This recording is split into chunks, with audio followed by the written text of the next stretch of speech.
Hi friends, welcome to MAHA's channel Grow Younger with MAHA. இன்னைக்கு நம்ம என்ன video பார்க்க போறோம் அப்படினு பாத்தீங்கன்னா ஒரு ஹேர் ஆயில் தயாரிக்க போறோம். ரொம்ப எஃபெக்டிவான ஒரு அம்லா வச்சு அதாவது நெல்லிக்காய் வச்சு ஒரு ஹேர் ஆயில் தயாரிக்க போறோம். ரொம்ப சிம்பிளான ஒரு இன்கிரிடியன்ட்டா இருந்தாலும் பயங்கர எஃபெக்டிவா இருக்கும் ஹேருக்கு. சோ ஹேர் ப்ராப்ளம் இருக்கவங்க எல்லாரும் இந்த வீடியோ பார்க்கலாம். ரொம்ப ஈஸியா வந்து எப்படி தயாரிக்கலாம் நம்ம வீட்லயே அப்படினு சொல்லிட்டு வாங்க நம்ம பார்க்கலாம். ஸோ அம்லாவை பார்த்திங்கன்னா நம்ம வந்து இண்டியன் கூஸ்பெரி அப்படின்னு சொல்லுவோம் இல்லையா. ஸோ அம்லாவில் பார்த்திங்கன்னா நிறைய வைட்டமின் சி வந்து நிறைய இருக்கிற ஒரு பொருள் வந்து நம்ம ஆரஞ்சை விட அதிகமாக இருக்கிற பொருள் எதுன்னு பார்த்திங்கன்னா அம்லா அப்படின்னு சொல்லுவாங்க. ஸோ நெல்லிக்காய் சாப்பிட்றது மூலமாக வந்து பார்த்திங்கன்னா நமக்கு வைட்டமின் சி வந்து full of antioxidants. So எதுக்காக வந்து வைட்டமின் சி தேவை அப்படின்னு பார்த்திங்கன்னா வைட்டமின் சி இருந்தால் தான் உடம்புல வந்து அந்த இரும்பு சத்து அயன் வந்து அப்சர்வ் ஆகும் அப்படின்னு சொல்கிறாங்க. அயன் வந்து அல்டிமேட்டாக நம்ம ஹேருக்கு தேவை, ஹேர் க்ரோத்துக்கு. ஸோ கண்டிப்பாக வந்து அம்லா வந்து ஹேர் ப்ராப்ளம் இருக்கவங்க எல்லாருமே டெய்லி சாப்பிடணும்.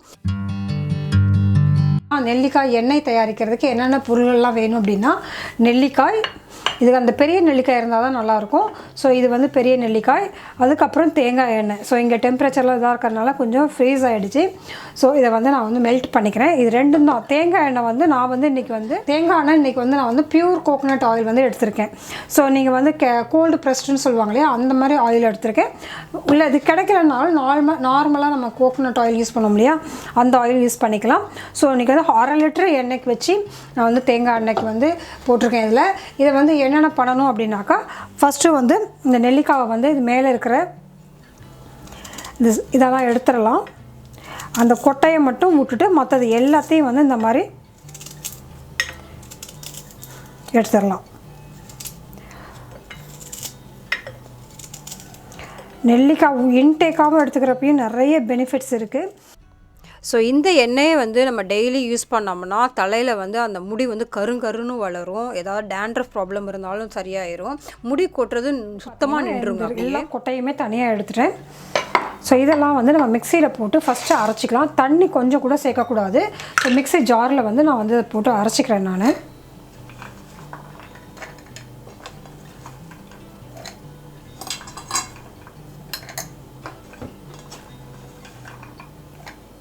ஸோ முடி கொட்டிருச்சு அப்படிங்கிறவங்க கண்டிப்பாக அதை யூஸ் பண்ணுங்கள். அது கொஞ்சம் நாளையில் வந்து திருப்பி வந்து நல்லா வந்து ரீக்ரோத் ஆகும். ஸோ இது மாதிரி அரைச்சதை வந்து நான் இப்போ காட்டுறேன். நான் இதில் கொஞ்சம் கூட தண்ணி அந்த ஈரப்பதமே இருக்கக்கூடாது. ஸோ அந்த மாதிரி அரைச்சிக்கிட்டால் தான் வந்து ரொம்ப லாங், அதாவது வந்து நமக்கு வெளியிலேயே வச்சுருந்தாலே கெட்டு போகாத மாதிரி இருக்கும். ஸோ அதனால் தண்ணி இல்லாமல் அரைச்சிக்கணும். நான் தேங்காய் எண்ணெயில் வந்து இந்த மாதிரி நல்லா சூடு ஆனதுக்கப்புறம் நான் வந்து இது சேர்க்குறேன். ஸோ அப்போ அந்த சத்தமே உங்களுக்கு தெரியும். ஸோ அது மாதிரி நல்லா சூடு ஆனதுக்கப்புறம் அது மாதிரி சேர்த்துட்டு அதை நல்லா வந்து ஃப்ரை பண்ணிகிட்டே இருக்கும்.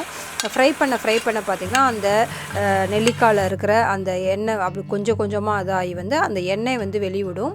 ஸோ இந்த தேங்காய் எண்ணெயோட அந்த நெல்லிக்காவோட எசன்ஸ் இது ரெண்டுமே சேர்ந்து ஒரு டைம் கொஞ்சம் நேரம் ஆகுங்க. நம்ம வந்து கண்டினியூஸாக ஃப்ரை பண்ணிகிட்டே இருக்கணும். டைம் கொஞ்சம் ஒரு 1/2 மணி நேரத்துக்கு மேலே ஆகும். நான் இன்றைக்கி வந்து 1/2 கிலோ பக்கம் எண்ணெய் 1/2 லிட்டர் வந்து யூஸ் பண்ணியிருக்கேன். ஸோ இதுவும் வந்து ஒரு 1/4 கிலோ பக்கம் நான் யூஸ் பண்ணியிருக்கேன் நெல்லிக்காவும். ஸோ கொஞ்சம் நேரம் ஆகும். ரொம்ப பொறுமையாக வந்து நம்ம இது பண்ணிட்டே இருக்கணும். கொஞ்சம் ஸ்லோ ஃபயரில் தான் வச்சுட்டு நம்ம வந்து பண்ணிகிட்டே இருக்கிறப்போ வந்து பார்த்திங்கன்னா கலர் நல்லாவே சேஞ்ச் ஆயிரும். நான் காட்டுறேன் அது எந்த மாதிரி ஆயிருக்குன்னு. ஸோ இந்த கலர் வந்ததுக்கப்புறம் நம்ம என்ன பண்ணலான்னா உடனே வந்து ஃபில்ட்ரு பண்ணிடணும். கொஞ்சம் நேரம்லாம் விடக்கூடாது, ஊரெல்லாம் விடக்கூடாது. உடனே வந்து ஃபில்ட்ரு பண்ணணும். மற்ற எண்ணெய் வந்து நம்ம கொஞ்சம் நேரம் வந்து அந்த இதுலேயே இருக்கணும்னு சொல்லுவோம் இல்லையா, இந்த இதில் வந்து அப்படி டைரெக்டாக உடனே வந்து ஃபில்ட்ரு பண்ணிடலாம். ஏன்னா இதில் தேங்காய் எண்ணெய் சேர்த்துக்கிறனால திருப்பி நம்ம வந்து அப்புறம் சூடு பண்ணுற மாதிரி ஆகிடும் ஃபில்ட்ரு பண்ணுறதுக்கு. ஸோ அதனால் வந்து இது ரெடி ஆனோன்னா உடனே நம்ம ஃபில்ட்ரு பண்ணி வச்சுக்கலாம். அது வந்து ஃபுல்லாகவே எல்லாமே இறங்காது இல்லையா. ஸோ அதுக்காக வந்து ஒரு மஸ்லின் கிளாத் நான் வந்து இன்றைக்கி வந்து கிச்சன் டவல் மாதிரி ஒன்று யூஸ் பண்ணி அதில் அதை கொட்டி நல்லா வந்து இதை நல்லா யூஸ் பண்ணுறப்போ வந்து அதில் இருக்க எல்லா எண்ணெயும் வந்து இதில் வந்து கீழே வந்து சேர்ந்துரும். ஸோ இந்த எண்ணெயை வந்து நம்ம ஒரு பாட்டிலில் வந்து ஊற்றி வச்சுக்கிட்டு சூப்பராக யூஸ் பண்ணலாம். இதோட வந்து நீங்கள் தேவையான வேறு ஏதாவது எண்ணெய் யூஸ் பண்ண ஆலிவ் ஆயிலோ வேறு எது வேணாலும் நீங்கள் யூஸ் பண்ணிக்கலாம். பட் இதுதான் வந்து பேஸ் எண்ணெய். இதோட வந்து டெய்லி வந்து நீங்கள் தூங்குறப்போ வந்து ஒரு 20 மினிட்ஸ் தலையில் போட்டு நல்லா மசாஜ் பண்ணிவிட்டு தூங்கிடுங்க. காலையில் எழுந்திரிச்சு நார்மல் வாஷ் பண்ணிக்கலாம். இது வந்து 1 மந்த் நீங்கள் ட்ரை பண்ணி பாருங்கள். உங்களுடைய கருப்பு முடி வந்து எப்படி எப்படி வந்து கருன்னு வளருதுங்கிறது மட்டும் பார்க்கலாம். ஒரு சிலருக்குலாம் ப்ரௌனாக இருக்கும் இல்லையா, ஸோ அவங்களுக்குலாம் வந்து செம்பட்டை முடி சொல்லுவாங்களா, அவங்களுக்குலாம் வந்து கலர் மாறும். இப்போ தான் வந்து எனக்கு நிற முடி ஆரம்பிச்சிருக்கு அப்படிங்கிறவங்க இந்த எண்ணெயை கண்டிப்பாக தயார் பண்ணி யூஸ் பண்ணி பாருங்கள். சூப்பராக ஒர்க் ஆகும். அது வந்து அப்படியே வந்து கலர் சேஞ்ச் ஆகிறதுக்கு உங்களுக்கு லாங் ரன்ல தெரியும். இந்த டை போடுறவங்களாம் அதெல்லாம் நிறுத்திட்டு இந்த மாதிரி ஆயில் யூஸ் பண்ணி பாருங்க.